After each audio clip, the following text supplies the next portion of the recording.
whenever you're doing any kind of martial art, falling is inevitable. So we made sure we put in here at the yellow belt the techniques on how to fall properly so you don't hurt yourself. And that's really the key. You're going to get hurt if you're falling in a real fight. It's better to have scrapes and bruises instead of breaks. And that's what we're trying to do with the falls, is minimize our damage. Gravity does most of the work. We just have to be able to coordinate our body.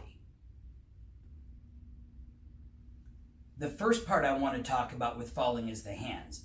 The most common injury when somebody falls outside of the hip is the hand, because you reach up to catch yourself. And if you catch yourself with your hand, you're asking for your wrist to be broken, your elbow or your shoulder to be dislocated. I remember we had taken a snowboarding class many moons ago. They taught falling techniques that were identical to the falling techniques we were using in martial arts. So these are universal, whether you're riding a bike, riding a horse, what have you. So starting with the position of the hand, if I show it to you this way, I want you to see that my hand is cupped.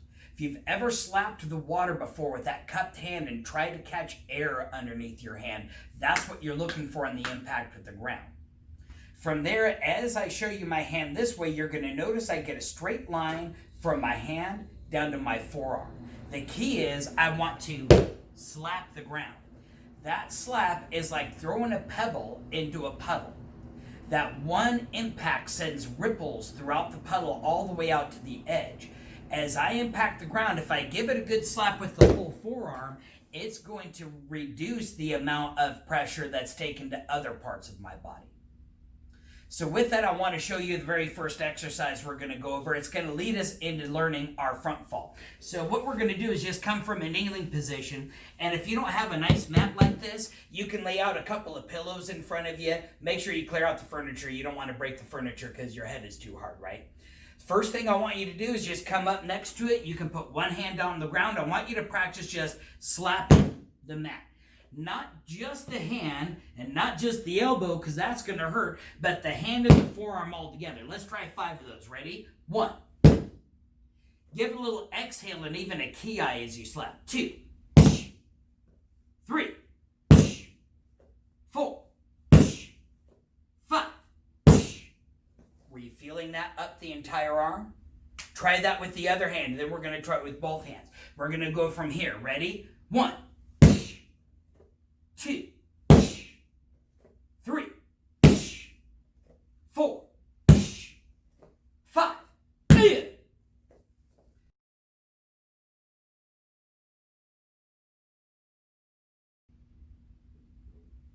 The first fall we're going to work on is the front fall, and it's going to involve slapping with both hands in front of us. So I'm just going to do this from a kneeling position. First thing I'll talk about is the hands. I'm going to bring the hands out in front of me like I'm making a triangle with my first finger and thumb. See, I can see it right through there. Besides that, I'm going to talk about the head. I want to make sure I turn the chin over to one of my shoulders. It doesn't matter which one it is, as long as it's getting my face to point away from the ground. What you don't want is to fall forward and have your nose broken or the orbit of your eye broken by the impact of the hit. So instead, if you have your head turned sideways, it's going to be the hard part of the crown of your head that would impact the ground. And since I have my hands in front of me, odds are it's that part hitting my hand. Then you have to ask yourself, what would you rather have? A cracked skull or a cracked hand? And that's why we're sacrificing the hand to save the main computer processor that runs our whole body. So to show you what the front fall looks like, here's the steps again. I bring the hands in front of me and make a triangle. I turn my chin. I'm going to slap both hands same time. That's the key. You don't want to be one and then the other. You want to be both hands together. As you impact, let out a little bit of air, give a little bit of a ki. If you hit the ground and your lungs are full and your belly slaps the ground, it's going to knock the wind out of you. And if you can't breathe, you can't fight. So let's try 5 of these, then I'll turn to the side and I'll show you what's happening with the feet. Ready? Start from the knees. Again, if you need to get some pillows out in front of you, that's fine. You might have enough padding in your carpet. Reaching up, make the triangle. Look left. 1. 2. 3. 4. 5.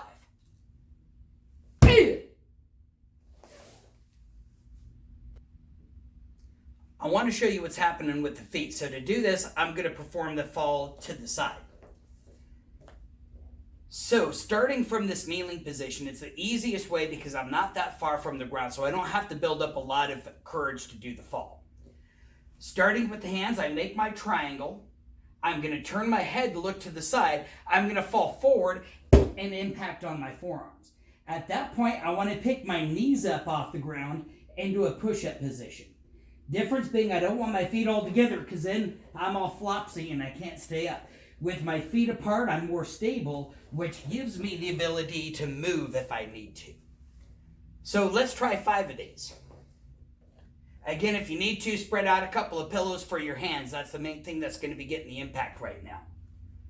Ready? 1.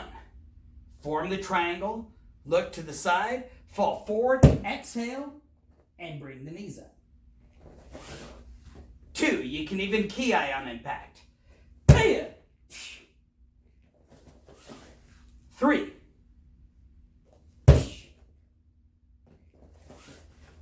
4.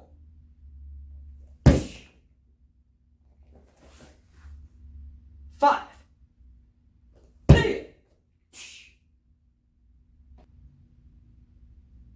The next level of that front fall is to be able to do it from a crouching position.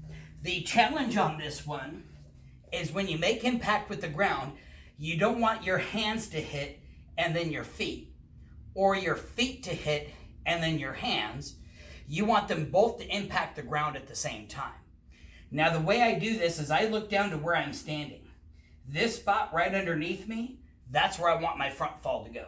So as I get into position, I make my triangle. I can even put my elbows on my knees if I need to. I look to the side. Then the main thing I think about is kicking my feet behind me. Let's try 5 of those. From a crouch position, like you're pooping in the forest. Ready? 1. 2.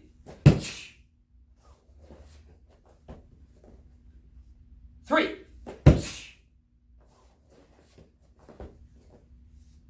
4. Last one. 5. Ki. I'm going to show you this front fall from the standing position. Odds are right here is where you're going to be when you fall. You're probably not already going to be kneeling down on the ground. From way up here, it can seem a little scarier because the ground is so far away. But remember the process we went through. Our second stage was to go to a crouching position. So as we go from our standing position and we start falling forward, the best thing, bend your knees. Let your butt go down. Let your weight shoot down. That's where you want your momentum to go. If you've been practicing these falls and you're getting a little bit of rug burn on your elbow, it's because when you're hitting, you're sliding forward. Any slide is just going to tear the skin up. You want your momentum going straight down, and that's where you're going to learn it is from the standing position. So you'll notice I start from standing. I'm going to make my triangle and I'm going to look to the side. Same time I do that, I'm going to crouch and bend my knees. Once I get to that position, I kick my feet back. And that's how the front fall should look.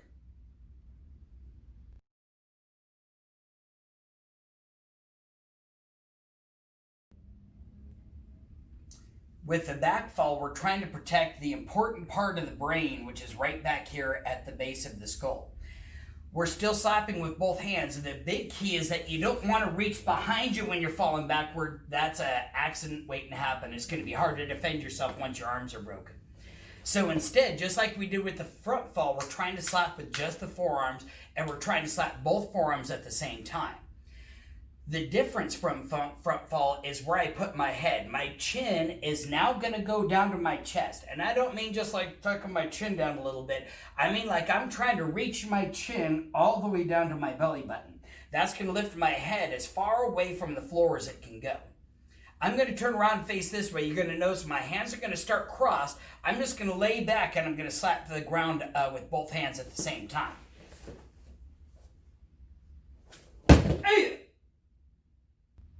I wanted to show you the position of the hands from this angle. The important thing is to not reach up too high.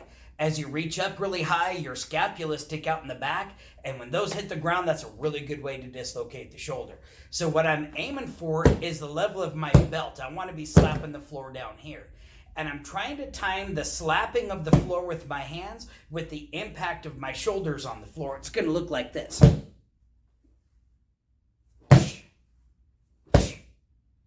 And that's the important thing, to get all of that time together. You'll notice how I'm keeping my chin on my chest. The feet help to counterbalance my head in the back fall and helps pull my head away from the ground. I'm going to show you this footwork from this side.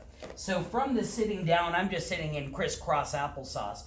The main point I want to bring up is that as I do the back fall, I'm not doing leg raises. I'm not sitting here and trying to work out my abdominal muscles. What I really want to do is a forward kicking action. And you'll notice even from if I'm laying down, if I pull my knees up to my shoulders and I kick my feet forward, that helps me sit up. And that's what I'm looking for in that back fall, is a little bit of extra momentum to pull my head away from the ground.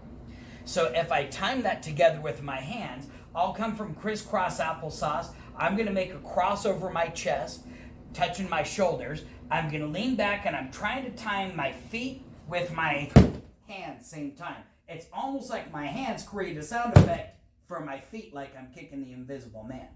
Let's try 5 of these just from sitting down. Crossing the hands, chin to the chest, kick the feet forward. 1, 2,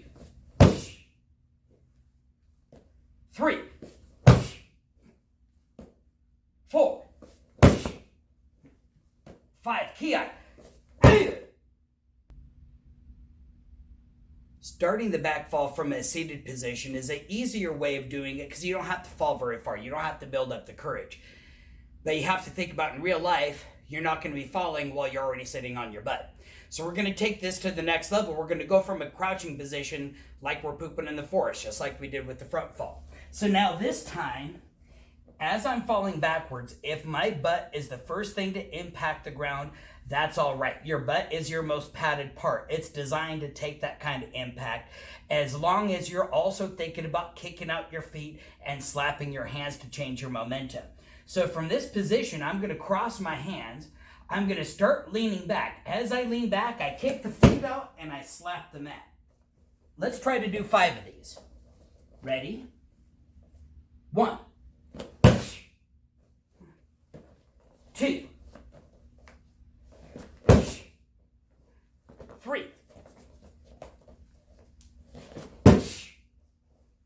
4,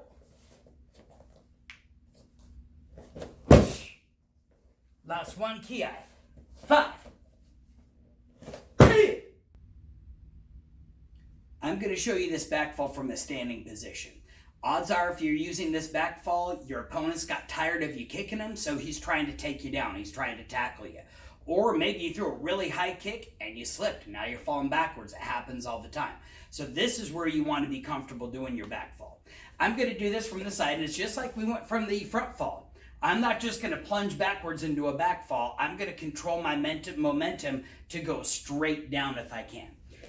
So from a chumbi position, I cross my hands in front of me. I'm going to squat down into a position like I'm pooping in the forest, and then I'm going to kick my feet out in front of me. To show you what that looks like in full motion, I'm going to use a Ki. If you Ki, it helps your body deal with the pain. Hey!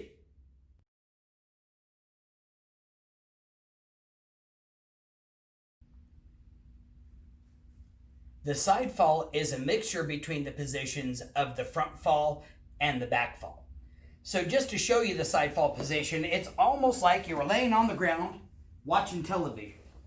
The only difference is this hand that's supporting my head is going to be slapping the ground next to my belt, very similar to back fall. The hand that is not impacting the ground is going to come in front of me in a high block position, very similar to my front fall position. If you look at my feet, the leg that's making the impact, I'm turning the palm of the foot up to the ground. You don't want your ankle hitting the hard concrete. So if you turn your palm up, it's going to make sure the meaty part of your thigh and your calf is impacting the ground. If I move this foot out of the way and let you see my left foot, I don't want my heel to hit the floor. That's a very hard part of the foot. As I impact the ground with this part of the foot, it's going to be the ball of the foot. I'm trying to lift the heel up off the floor. So I'm going to show you from this position. Go ahead and get to where you're laying down flat on the floor. All I want you to do is just reach up with your right arm and your right foot, and I want you to try to slap the ground same time with both of them. Let's try 5 of those. Ready? 1, 2. Make sure your other shoulder's not on the ground. Otherwise, that's a back fall. You want to make sure that other shoulder's lifted up towards the sky. 3, 4, 5. Kia. Hand on the chest is okay. Hand in front of the face is even better. Odds are from this fall, somebody's throwing you and they're going to try to axe kick you, so you want your arm to be in the way. I want to show you this from a seated position. It makes it pretty easy if we're going from crisscross applesauce to be able to figure out how I'm going to fall to my side. If I'm going to fall to my right side, I'm just going to take my right foot and put it out in front of me. I'm going to take my right hand, I'm going to point down towards my toes. From that position, I'm going to put my chin down to my chest, and I'm going to flop onto my side. And there's the position for my side fall. I'll sit back up, then I'll put the left foot out, point at the left toe, and flop to my left side. There's my left side fall. Let's try 5 of these from crisscross applesauce. Ready? 1. 2. 3. 4.